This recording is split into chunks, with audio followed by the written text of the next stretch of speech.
আপনাদেরকে একটা দোয়া শিখাতে চাই। এই দোয়া যেদিন আমি পড়েছি কোরআনে, ওই দিন থেকে আজও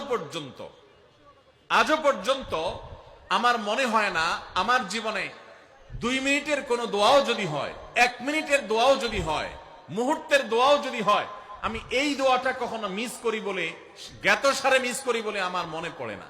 যার দাম্পত্য জীবনে সুখী না, সে অনেক সম্পদশালী হতে পারে, অনেক প্রভাবশালী হতে পারে, অনেক পদের অধিকারী হতে পারে, অনেক বড় দায়িত্বশীল হতে পারেন, অনেক বড় নেতা হতে পারেন, অনেক বড় পরিচিত পপুলার মানুষ হতে পারেন, তিনি সুখী না।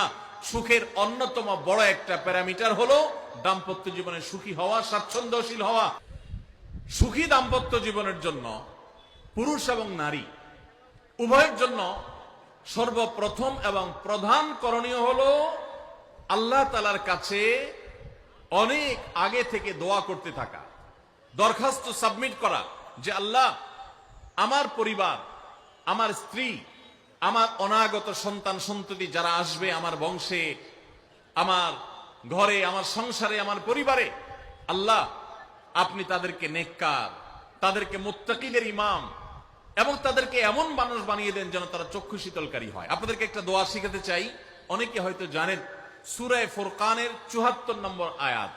সূরার নাম কি বলেছি? ফুরকান। আয়াত নম্বর কত বলেছি? ৭৪। আমার বুঝ জ্ঞান